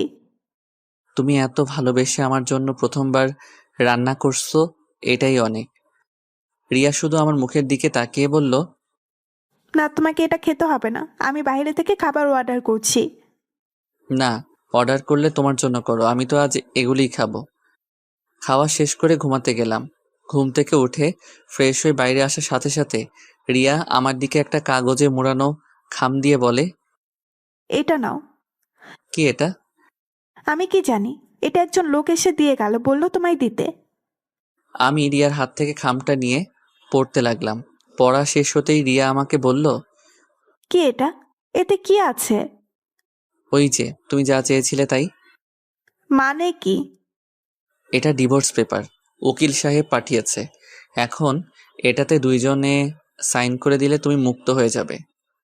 কথাটা শুনে রিয়ার মুখটা ফ্যাকাশে হয়ে গেল। এই নাও, আমি সাইন করে দিছি, এখন তুমি সাইন করে দিলেই হয়। কথাগুলো বলে আমি অফিসে চলে আসি। একটু পর ফোনটা বেজে উঠল। ফোনের দিকে তাকিয়ে দেখি স্যার ফোন করছে। হ্যালো। অভ্র, তুমি এখনই হাসপাতালে চলে আসো। কেন স্যার, কি হয়েছে? রিয়া, রিয়া। বলুন না, রিয়ার কি হয়েছে? ও ঠিক আছে তো? বাবা, রিয়া সুসাইড করেছে। কথাটা শুনে আমার পায়ের নিচ থেকে যেন মাটি সরে গেল। তাই আর এক মুহূর্ত দেরি না করে তাড়াতাড়ি বেরিয়ে পড়লাম হাসপাতালের উদ্দেশ্যে। হাসপাতালে গিয়ে স্যারকে বললাম, স্যার রিয়া কোথায়? বলুন না, রিয়া কোথায়? অপারেশন থিয়েটারে। জানি না মেয়েটা কেন এমন পাগলামো করলো। সকালে হঠাৎ বাসায় গিয়ে সোজা নিজের রুমে চলে গেল। আমি পেছন থেকে ডাকার পর একটি বারও আমার ডাক শুনলো না। পরে আমি ঘরে গিয়ে দেখি সে বিষ খেয়েছে। কথাটা বলে কান্না করতে লাগলো। তারপর আবার বলল, তোমার সাথে কিছু হয়েছে? আসলে পুরো কথাটা আর বলতে পারলাম না। এর মধ্যে ডাক্তার চলে এলো। আমি তাড়াতাড়ি ডাক্তারের কাছে গিয়ে জিজ্ঞাসা করলাম, ডাক্তারও ঠিক আছে তো? দেখুন, রোগী এখন ঠিক আছে, একটু পর ওনাকে বেডে দেয়া হবে। ডাক্তার, আমি কি ওর সাথে দেখা করতে পারি? যান, কিন্তু প্লিজ ডাক্তার। আচ্ছা, যান তাহলে। তারপর আমি ভেতরে গিয়ে দেখি রিয়া ঘুমিয়ে আছে। ওকে দেখতে একদম বাচ্চাদের মতো লাগছে। আমি গিয়ে ওর মাথার কাছে বসে আছি। একটু পর রিয়া আস্তে আস্তে চোখ খুললো। তারপর আমি তাকে বললাম, কি ব্যাপার, এমন পাগলামো কেন করছো তুমি? কি করব বলো? তোমাকে যদি না পাই তাহলে এই জীবন রেখে কি লাভ বলো? তোমার সাথে যে খারাপ ব্যবহার করেছি এতে করে তুমি আমাকে কখনো মেনে নিতে পারবে না। তাই বলে তুমি সুইসাইড করবে? কেন বাঁচালে আমাকে? আমি মরে গেলেই তো ভালো হতো। ঠাস করে রিয়ার গালে চড় মারলাম। তুমি আমাকে মারলে? মেরেছি, বেশ করেছি। আমার বউকে আমি মারছি। আর একবার যদি মরার কথা মুখে আনো তাহলে আবার মারবো বলে দিলাম। ভালোবেসে ফেলছি গো তোমায়। এই কয়দিন তোমায় অনেক ভালোবেসে ফেলছি। কথাগুলো আমাকে জড়িয়ে ধরে কেঁদে কেঁদে বলতে লাগলো। আমিও তাকে জড়িয়ে ধরে কেঁদে কেঁদে বললাম, আসলে এটা কোনো দুঃখের কান্না নয়, এটা হচ্ছে আনন্দের কান্না। আমিও যে তোমায় অনেক ভালোবাসি। যেদিন তোমায় প্রথম দেখেছি সেদিন থেকে তোমায় ভালোবেসে ফেলছি। তাহলে ডিভোর্স পেপারে সই করলে কেন? ওটা তো ডিভোর্স পেপার ছিল না। তাহলে? তুমি ভুলে গেছো আজ তোমার জন্মদিন। ওটাতে তোমার জন্মদিনের শুভেচ্ছা কার্ড ছিল, আর তুমি সেটাকে ডিভোর্স পেপার ভেবে সুইসাইড করতে গেছো। তবে রে দুষ্টু, দেখাচ্ছি তোমায় মজা। আরে আরে, কি করো? ডাক্তার তোমাকে নড়তে বারণ করছে। তারপর আমি রিয়াকে জড়িয়ে ধরে কপালে ভালোবাসার স্পর্শ এঁকে দিলাম। এর মধ্যে স্যার এসে, আমি কি আসতে পারি? না, এখন কারো আসা যাবে না। আমায় জড়িয়ে ধরে কথাগুলো বলল। এই পাগলি, কি করো? ছাড়ো বলছি। স্যার দেখছে তো। দেখলে দেখুক, আমার স্বামীকে আমি জড়িয়ে ধরছি। ওকে, থাকো তোমরা। 2 দিন পর রিয়াকে নিয়ে বাসায় ফিরলাম। রাতে রিয়াকে বললাম, আমি কি সোফায় শুবো? কি বলো তুমি? সোফায় শুতে চাও? এখনো দাঁড়াও তাহলে। এই বলে আমাকে দৌড়ানি দিল। আমি দৌড় দিয়ে খাটে শুয়ে পড়লাম। রিয়াও আমার বুকে এসে শুয়ে পড়লো। তারপর আমি বললাম, আচ্ছা আমাদের তো বাসরাত হয়নি, চলো না আজ আমরা বাসরাত উদযাপন করি। যাও দুষ্টু কোথাকার। এই বলে লজ্জায় তার মুখটা আমার বুকে সাথে চেপে ধরলো। তারপর আমরা দুইজন মিলে হারিয়ে গেলাম ভালোবাসার অতলে। সকালে রিয়ার ডাকে ঘুম ভাঙলো। দেখলাম সে গোসল করে এসে আয়নার সামনে দাঁড়িয়ে তার চুল শুকাচ্ছে। আমি পেছন থেকে তাকে জড়িয়ে ধরলাম। এই কি করছো? ছাড়ো বলছি। না, ছাড়তে মন চাইছে না। অফিস নেই আজকে? আজ যেতে মন চাইছে না, মন চাইছে সারাদিন তোমাকে এভাবে জড়িয়ে ধরে থাকি। তা বললে তো হবে না, যাও গিয়ে ফ্রেশ হও, আমি নাস্তা দিচ্ছি। তারপর আর কি করার, ফ্রেশ হতে চলে গেলাম। ফ্রেশ হয়ে এসে নাস্তা করে অফিসে যাওয়ার জন্য বের হতেই রিয়া বলল, এই শোনো, আজ একটু তাড়াতাড়ি ফিরবে কেমন? ওকে মহারানী। এই বলে রিয়ার কপালে ভালোবাসার স্পর্শ এঁকে দিলাম। অফিসে এসে যা শুনতে পাই তার জন্য আমি মোটেও প্রস্তুত ছিলাম না। মেঘা নাকি চাকরি ছেড়ে দিছে। কথা শুনে খুব অবাক হলাম। হঠাৎ কি এমন হলো যার জন্য সে চাকরি ছেড়ে চলে গেছে? এই কথাগুলো ভাবছি আর এমন সময় দেখলাম মেঘা আমার কেবিনের দিকে আসছে। মেঘা, আমি সব কি শুনছি? তুমি নাকি চাকরি ছেড়ে চলে যাচ্ছ? যা শুনেছেন সত্যি শুনেছেন। এসবের মানে কি? হঠাৎ করে চাকরিটা ছেড়ে দিচ্ছ কেন? আপনার জন্য। আমার জন্যে মানে কি বলছো এসব তুমি? জানেন আমার বাবাকে? আমি কি করে তোমার বাবাকে চিনবো? আমি তো তাকে দেখি নাই। আমার বাবা হচ্ছে এদেশের একজন স্বনামধন্য ব্যবসায়ী। নাম শুনেছেন? হ্যাঁ, তা শুনবো না কেন? তাছাড়া অফিসের একটা কাজে আমার সাথে তার ভালো পরিচয়ও আছে। তার মানে তুমি স্যারের মেয়ে? হ্যাঁ, আপনি ঠিকই ধরেছেন। আমি তার একমাত্র মেয়ে। তাহলে তুমি এই অফিসে চাকরি করছো কেন? শুধু তোমার জন্য। আমার জন্য কেন? তুমি যেদিন প্রথম আমাদের অফিসে গিয়েছিলে সেদিনই আমি তোমাকে দেখি, এবং সেদিন প্রথম দেখাতেই তোমাকে আমার ভালো লাগে। আর এই ভালো লাগা থেকেই আস্তে আস্তে তোমাকে ভালোবেসে ফেলি। এইটুকু বলে থেমে গেল, আর কথাগুলো কেঁদে কেঁদে বলছে। তারপর আবার বলতে শুরু করলো। শুধু তোমার একটি নজর দেখার জন্য তোমার ভালোবাসার টানে এই অফিসে তোমার সহকারী পদে চাকরি নেই। কিন্তু আমি জানতাম না যে আমার ভালোবাসার মানুষটি আগে থেকে অন্য কারো হয়ে আছে। যখন জানলাম তখন নিজেকে শেষ করে দিতে চেয়েছিলাম। যাকে ভালোবাসি তাকে পাবো না যখন, তখন বেঁচে থেকে আর কি লাভ বলো? পরে ভাবলাম আমার ভালোবাসাটা না হয় তোমার আর রিয়ার মাঝেই বেঁচে থাক। কথাগুলো বলেই আমাকে জড়িয়ে ধরলো। আমি এখন কি করব কিছুই বুঝতে পারছি না। ভালোবাসি অভ্র, তোমাকে অনেক ভালোবাসি।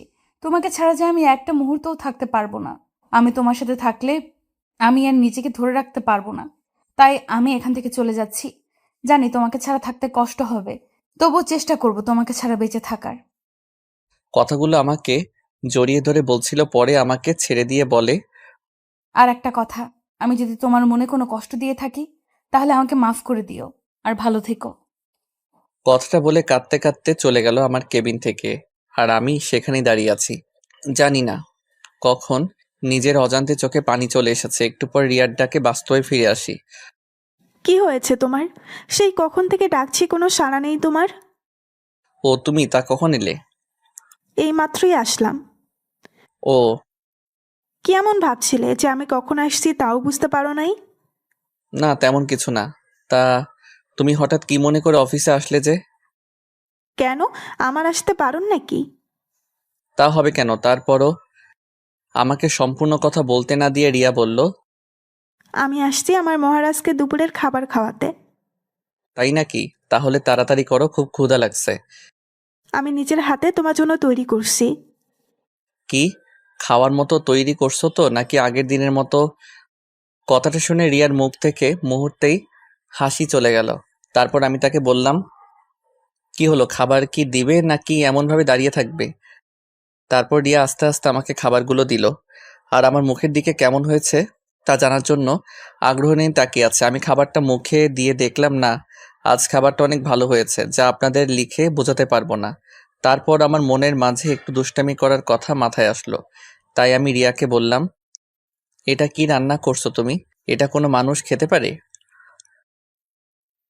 দেখি আমার কাছে আসো তো।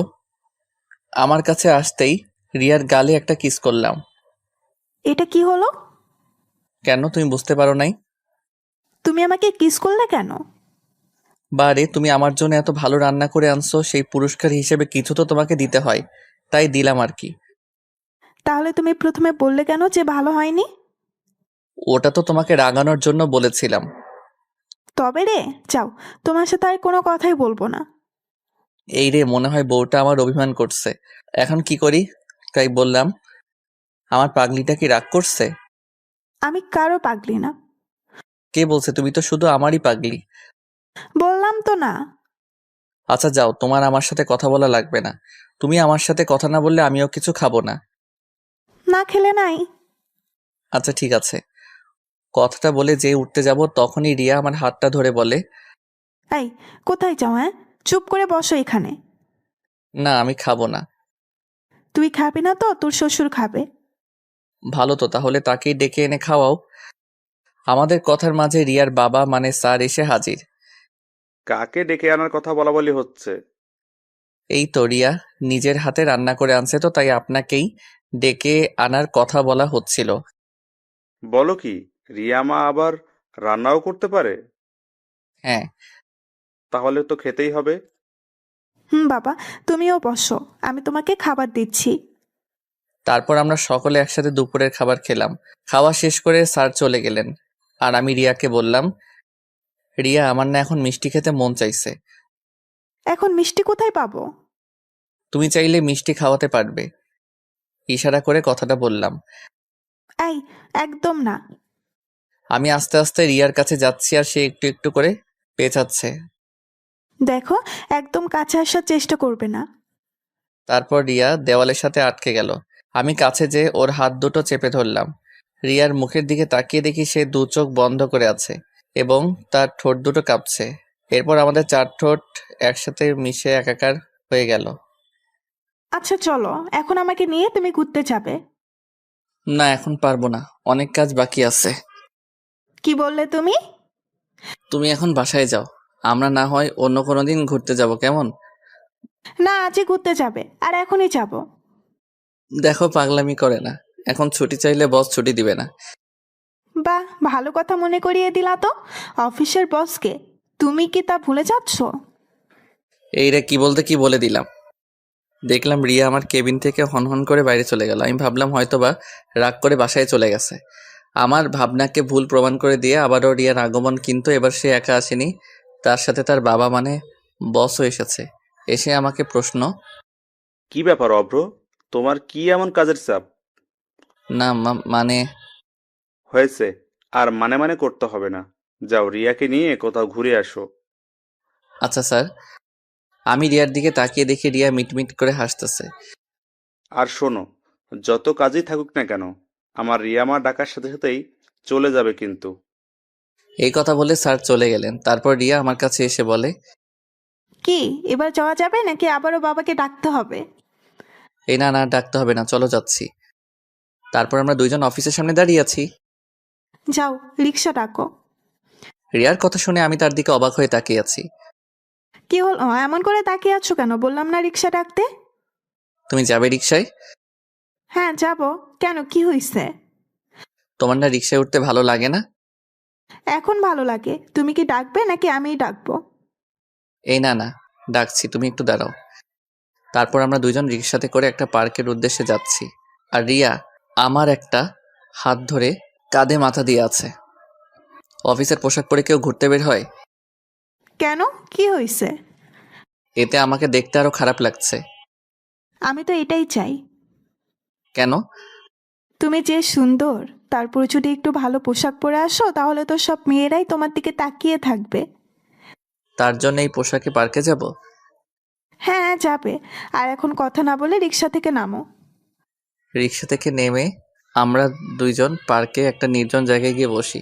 একটু পর হঠাৎ করে রিয়া উঠে হাঁটা শুরু করলো এবং আমাকে বলল, চলো এখান থেকে। কেন, থাকি না একটু, জায়গাটা কি সুন্দর। তোমার কাছে তো সুন্দর লাগবেই, মেয়েরা যে তোমার দিকে তাকিয়ে আছে, এই জন্য থাকতে চাচ্ছ, তাই না? আরে কোথায় কোন মেয়ে তাকিয়ে আছে? হইছে, আর ন্যাকামো করতে হবে না।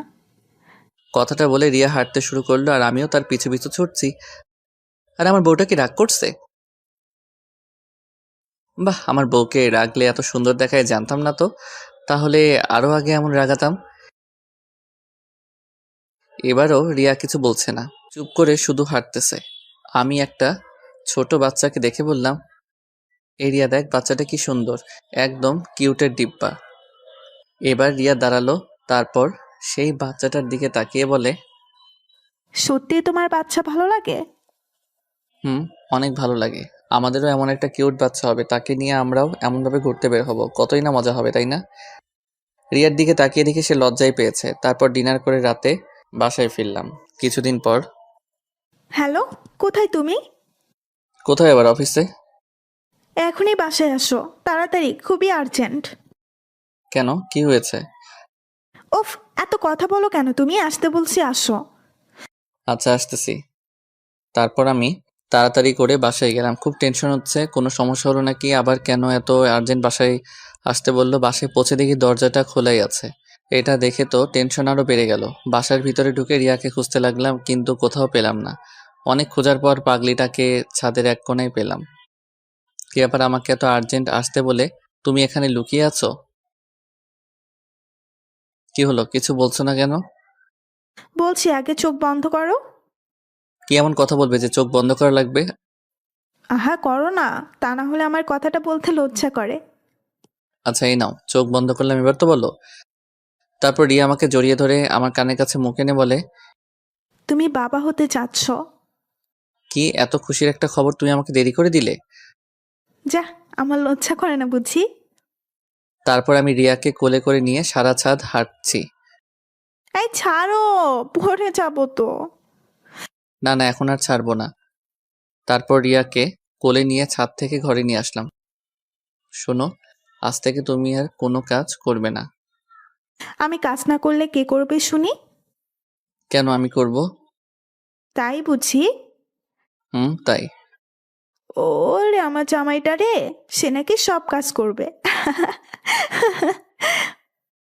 5 বছর পর একটা পার্কে আমি আর আমার 5 বছরের মেয়ে নীলাকে নিয়ে বসে আছি। বাবা, আইসক্রিম কিনে এনে দাও। আমার মামুনিটা আইসক্রিম খাবে, আমি এক্ষুনি এনে দিচ্ছি। হ্যাঁ, যাও নিয়ে আসো। তাহলে তুমি এখানে বসো কেমন, আমি এই যাব আর আসবো। আচ্ছা, তাড়াতাড়ি আসবে। তারপর আমি আইসক্রিম নিয়ে আসছি। দূর থেকে দেখি নীলার পাশে কে যেন বসে আছে, চেহারা ঠিক বোঝা যাচ্ছে না।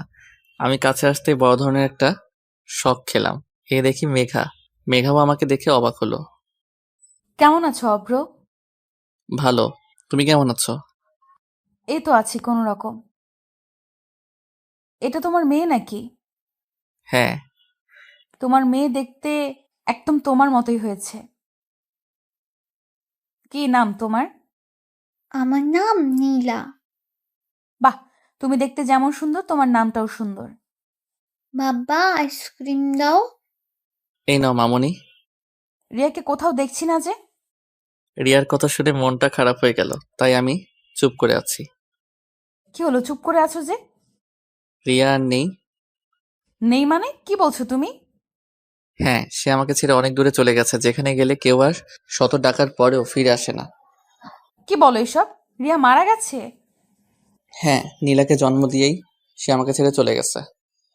কথাগুলো বলার সময় বুঝতে পারলাম আমার চোখ দিয়ে পানি পড়ছে। মেঘার দিকে তাকিয়ে দেখি তার চোখেও পানি। তারপর আমি চোখের পানি মুছে মেঘাকে বলি, তাহলে এবার বলো তোমার খবর কি, বিয়ে করছো? জীবনে একজনকেই ভালোবেসেছিলাম, আর সে হলো তুমি। তোমাকে ছাড়া আর কাউকে ভালোবাসতে পারি নাই বলে আজও আমি বিয়ে করিনি। আমাদের কথার মাঝে নীলার নানা মানে আমার স্যার চলে এলো। আরে মেঘা, কেমন আছো? জি স্যার, ভালো আছি। তাহলে মেঘা, একদিন আসো আমাদের বাসায়। আন্টি প্লিজ আসবে। তুমি যখন বলছো তাহলে তো আসবই। নীলাকে কোলে নিয়ে কথাটা বলল। তারপর আমরা মেঘাকে বিদায় দিয়ে বাসায় চলে আসলাম। এখন আর স্যারকে অফিসে যেতে দেই না, কারণ রিয়া মারা যাবার আগে বলে গেছিল আমি যেন তার বাবাকে নিজের বাবা মনে করি, আর অফিসের সব দায়িত্ব আমি নেই। একদিন বাসায় বসে অফিসের কিছু কাজ করছি, এমন সময় দেখি মেঘা এসেছে। ভেতরে আসতে পারি? আরে তোমার ভেতরে আসতে আবার বলা লাগে নাকি, চলে এসো। তারপর মেঘা ভেতরে এসে আমার সামনে বসলো আর আমি আমার মতো কাজে ব্যস্ত। এটা দেখে মেঘা বলে, নীলা কোথায়? উপরে, মনে হয় তার নানার সাথে আছে। তারপর মেঘা উপরে চলে গেল। আমি কি নানা নাতির খেলার মাঝে আসতে পারি? আরে মেঘা, কখন এলে? এই তো কিছুক্ষণ আগে। আন্টি তুমিও আসো, আমাদের সাথে খেলবে। মেঘার হাত ধরে টানতে টানতে ভেতরে নিয়ে গেল। হ্যাঁ চলো। আচ্ছা নানা ভাই, তুমি এখন একটু বাবার কাছে যাও, তোমার নীলা আন্টির সাথে আমার একটু কথা আছে। আচ্ছা, তাহলে তোমরা কথা বলো। মেঘা মা, তোমার সাথে আমার কিছু কথা ছিল, যা আমি এখনো অব্রকে বলি নাই। জি স্যার, বলুন।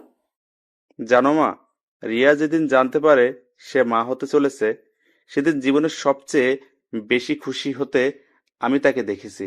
অব্রকে কিছুদিন কাজের জন্য বাইরে যেতে হয়েছে, তাই রিয়াকে আমার বাসায় রেখে আসে। এটুকু বলে থেমে যায়, তারপর আবার বলতে শুরু করে, একদিন সিঁড়ি দিয়ে নামার সময় হঠাৎ পা পিছলে পড়ে যায়। তারপর তাকে হাসপাতালে নিয়ে আসলাম। ব্যথার যন্ত্রণায় ছটফট করতে থাকে আমার মেয়েটা। ডাক্তারও সবকিছু টেস্ট করে বলে, দেখুন, রোগীর অবস্থা খুবই খারাপ, এখনই তাকে অপারেশন করাতে হবে। আপনি এখানে একটা সই করে দিন। তারপর আমি কাগজটায় সই করে দিলাম। কিন্তু ব্যথায় যন্ত্রণায় ছটফট করতে থেকে রিয়া বলে, বাবা, আমার একটা কথা রাখবে? কি কথা মা, বল। তোর সব কথাই আমি রাখবো। যদি আমি অপারেশন থিয়েটারে মারা যাই, তাহলে শুভ্রকে তুমি আবার মেঘার সাথে বিয়ে দিও। মেঘা শুভ্রকে খুব ভালোবাসে। না মা, তুই চুপ কর, দেখিস তোর কিছুই হবে না। না বাবা, তুমি কথা দাও শুভ্রকে তুমি মেঘার সাথে বিয়ে দিবে। বাবা দেখো, আমার এমনই কপাল, আফ্রোকেও শেষবারের মতো একটিবার চোখের দেখাও দেখতে পারলাম না। না মা, তুই অভ্রকে দেখবি। আমি ওকে ফোন দিচ্ছি, ও আসছে বলেছে। এরপর রিয়াকে অপারেশন থিয়েটারে নিয়ে যাওয়া হয়। এর মধ্যে অভ্র চলে আসে। এসেই আমার রিয়ার এখন কি অবস্থা? ডাক্তার ওকে অপারেশন করতে নিয়ে গেছে, তুমি কোনো টেনশন করো না। কিছুক্ষণ পর অপারেশন থিয়েটার থেকে ডাক্তারকে বেরিয়ে আসে দেখে অভ্র ছুটে যায় তার কাছে। ডাক্তার, আমার রিয়া কেমন আছে? ও ভালো আছে তো? আপনার মেয়ে সন্তান হয়েছে, কিন্তু আমরা অনেক চেষ্টা করেছি, তারপরেও আপনার স্ত্রীকে বাঁচাতে পারিনি। ডাক্তারের মুখে এই কথা শুনে অভ্র নিচে বসে পড়ে, আর আমার যে পুরো পৃথিবীটা উল্টে যায়। আমি অভ্রকে ধরে নিয়ে রিয়ার লাশের পাশে নিয়ে গেলাম। আমার থেকে বেশি কেঁদেছিল ও। তারপর রিয়ার দাফনের কাজ সম্পূর্ণ করা হলো। কি বলবো মা, অভ্রকে আমি ওদিন সবচেয়ে বেশি দুর্বল হতে দেখেছি। আমার থেকে বেশি দুর্বল হয়ে পড়েছিল সে। এখন তুমি বলো মা, তুমি কি আমার রিয়ার শেষ ইচ্ছাটা পূরণ করবে? হ্যাঁ, আমি করব। আমার যে ওর ইচ্ছা পূরণ করতেই হবে। এভাবে মেঘা প্রতিদিন অব্রের বাসায় আসে, আর এই কয়েকদিনে নীলার সাথে তার খুব ভালো সম্পর্ক হয়ে যায়। আচ্ছা নীলা, আমি যদি তোমার মা হই তাহলে কেমন হয়? সত্যি তুমি আমার মা হবে? কি মজা, কি মজা! তাহলে তোমাকে আমি মামুনি বলে ডাকবো। হ্যাঁ, ডাকো। মামুনি। এই কথা বলে মেঘাকে জড়িয়ে ধরে। মেঘাও তেমনি নীলাকে জড়িয়ে ধরে। নীলা? ও ঘুমিয়ে গেছে। ও কিছু না খেয়ে ঘুমিয়ে গেল? না, আমি ওকে খাইয়ে দিয়ে ঘুম পাড়িয়ে দিয়েছি। কি বলো, নীলা খেলো? ও তো আমাকে ছাড়া খায় না। যাই হোক, চলো তোমায় বাসায় দিয়ে আসি। হুম। তারপর মেঘাকে তার বাসায় দিয়ে আসলাম। কিছুদিন হলো মেঘা আর আমাদের বাসায় আসছে না। এর ভিতর নীলার কান্নার আওয়াজ শুনতে পেলাম। কি ব্যাপার, আমার পরীটা কান্না করছে কেন? দেখো না বাবা, মামুনি এই কয়েকদিন ধরে ফোন ধরছে না। কে তোমার মামুনি? আমি আমার মেঘা মামুনির কথা বলছি। সে তোমার মামুনি হয় না। চলো নাস্তা করবে। সকালে কিছু খাওনি তোমরা? না, সে আমার মামুনি হয়। আর তুমি আমার মামুনিকে আমার কাছে এনে দাও, নাহলে আমি কিচ্ছু খাবো না। এই কথা বলে কান্না করতে করতে রুমে চলে গেল। আমি পড়ে গেলাম মহা বিপদে। এখন আমি কি করব কিছু বুঝতে পারছি না। এসব ভাবতে ভাবতে অফিসে চলে গেলাম। রাতে বাসায় এসে শুনি নীলা এখনো কিছু খায় নাই। নীলা, মা চলো কিছু খেয়ে নিবে। না, আগে তুমি মামুনিকে এনে দাও। বলছিলাম তুমি চলো খেতে, একদম বাচ্চাদের মতো করবে না। না, না, আমি কিচ্ছু খাবো না। নীলাকে একটা চড় মারলাম। এ কি করলে অভ্র? মা মরা মেয়েটার গায়ে তুমি হাত তুললে? না, এ আমি কি করলাম? রাগের মাথায় আমি নীলাকে মারলাম। নীলা কান্না করতেছে। কি ভুল বলছে ও? জন্ম থেকে কোনোদিন মায়ের আদর পায়নি সে, আর মেঘা তাকে মায়ের আদর দিয়েছে, আর তুমি কি না? সি, সি। এই কথা বলে নীলাকে নিয়ে ঘরে চলে গেল। আর আমি এখন কি করব? আমার কি করা উচিত? না, নীলার জন্য হলেও মেঘাকে আনতে হবে। তারপর আমি মেঘার বাসায় গেলাম। কলিং বেল বাজতে মেঘা এসে দরজা খুলল। আরে তুমি এখানে এত রাতে আমার বাসায়? তুমি এ কয়দিন আমার বাসায় যাওনি কেন? বাবা আমার বিয়ে ঠিক করেছে, তাই আর বাসা থেকে বের হই না। মিথ্যে কথা বলছে, কারণ নীলা তাকে আগেই সব বলে দিয়েছে। অব্রের যাওয়ার কথা, এটা তাদের দুজনের প্ল্যান করা। তোমার বিয়ে, আর তুমি বিয়েতে রাজি হয়ে গেলে? হুম, আর কতদিন এভাবে থাকা যায় বলো? ও আচ্ছা। বলে চলে আসতে গিয়ে আবার মেঘাকে বললাম, তোমার সাথে আমার কিছু কথা আছে। বলো। তুমি না এই বিয়েটা করো না? কেন করব না? কখনো ভাবিনি এই কথাগুলো আবারও কাউকে বলতে হবে, তারপরও আজ বলতে হচ্ছে। নীলা চাই তার জন্য আমি মা নিয়ে আসি, কিন্তু সে মা হিসেবে তোমাকে চেয়েছে, তাই হবে কি? তুমি আমার নীলার মা? হবে কি তুমি আমার বাকি জীবন পথ চলার সাথী? হবে কি তুমি আমার? পুরো কথা বলতে না দিয়ে মেঘা কান্না করতে করতে আমাকে জড়িয়ে ধরে। হ্যাঁ, আমি হতে চাই তোমাদের দুজনের সুখ দুঃখের সাথী। তারপর পেছন থেকে জোরে হাততালির আওয়াজ শুনতে পাই। পেছন ফিরে দেখি নীলা আর স্যার মানে মেঘার বাবা দাঁড়িয়ে আছে। মেঘা লজ্জা পেয়ে আমাকে ছেড়ে দিল আর নীলা দৌড়ে আমাদের দিকে আসছে, এসে আমাদের দুজনকে জড়িয়ে ধরলো। তাহলে বিয়ের কাজটা আজকেই সেরে নেওয়া যাক। তারপর কাজী অফিসে গিয়ে আমার আর মেঘার বিয়ে হলো। বাসর ঘরে ঢুকে দেখি মেঘা ঘোমটা দিয়ে বসে আছে। আমি তার পাশে গিয়ে বসলাম। একটু পর দরজায় শব্দ হলো, তাই আমি গিয়ে দরজাটা খুলে দিলাম। দরজা খুলতেই নীলা দৌড় দিয়ে রুমে প্রবেশ করলো। এসেই, মামুনি, আমিও তোমার সাথে ঘুমাবো। হ্যাঁ মা, তুমি আজ আমাদের সাথেই ঘুমাবে। বাবা, তুমি এ পাশে ঘুমাও, আর মামুনি তুমি এ পাশে ঘুমাও। আমি তোমাদের মাঝখানে ঘুমাবো। ওকে আমার প্রিন্সেস। তারপর আমার আর মেঘার মাঝে শুয়ে পড়ে নীলা। এইভাবে খুব ভালোভাবে চলছে আমাদের সংসার।